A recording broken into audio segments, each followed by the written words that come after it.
every time I watch Red Legion, I'm just like, God damn, they're good. There's a handful of their guys that are just like extraordinarily good. J-Rab, Karzalev, Kirill, and Sergey are all like so good that their starting five is just like probably a top.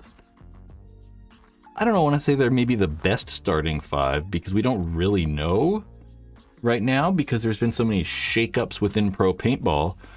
But I'd say Red Legion's number one. I think that they played the best all around last year.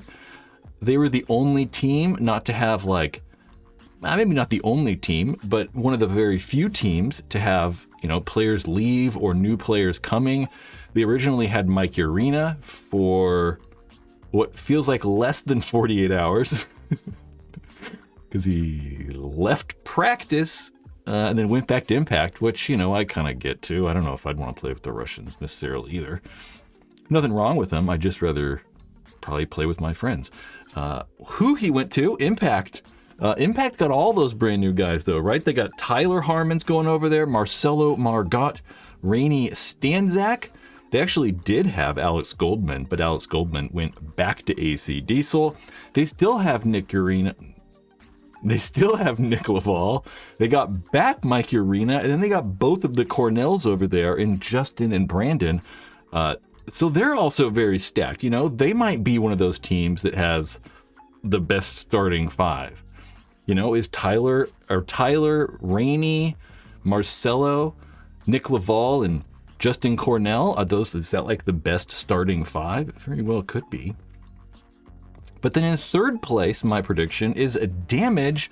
Damage actually got two very good off-season pickups, we'll say.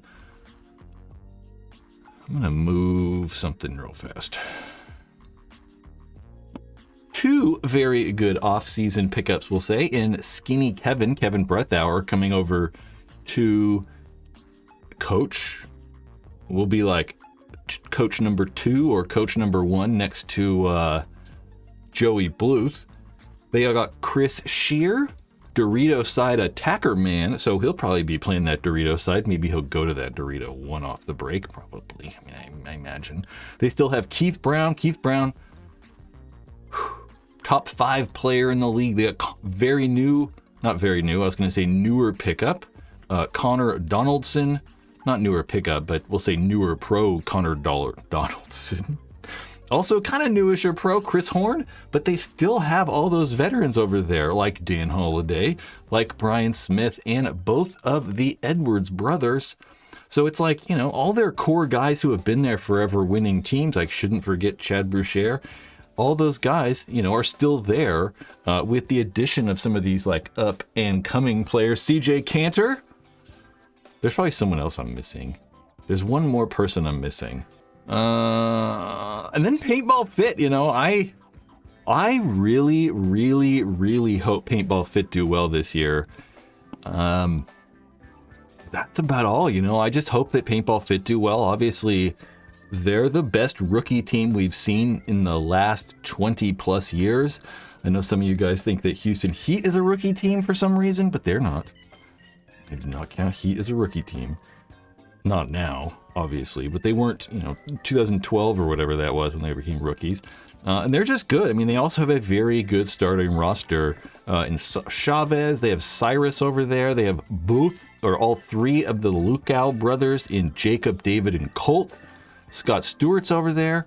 And they just had a very, very good documentary that Major League Paintball just put on their YouTube channel that we'll also talk about here in a little bit. And I just want Paintball Fit to do well more than anything. Just because it's exciting just to see like a new team doing something, right? I mean, if we look at these teams right here, I mean, the newest team on there is Impact?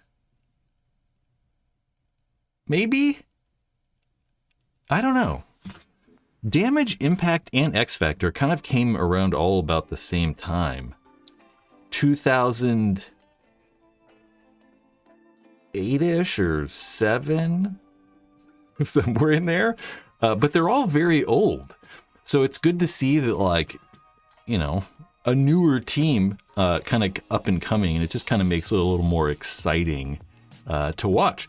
And then X Factor, we're just going to put X Factor in there. X Factor essentially has the same roster, but they've got Archie back. Archie Montemayor spent the last 2 years or 1 year with Dynasty. I don't know. The first time he left X Factor to play with Dynasty, I think in 2010 he only spent 1 year. So Archie's actually only played for 2 teams, X Factor and Dynasty, I believe. They still have Billy Bernaccia, TJ Danner, they have Meter over there, they have Colt, they have Tim Stetzel, so he's a very good up-and-coming player as well. So X Factor is still extremely solid. You know, obviously I think that, I don't know. I was going to say that losing Rainey is a big deal, but that's, you know, Damage. Damage lost Rainey. I think Damage would really like to place third. Although Damage would probably like to be able to beat Impact, for sure. So I see a Impact Red Legion finals, and we'll see. I kind of hope so, because an Impact Red Legion final is always going to be good.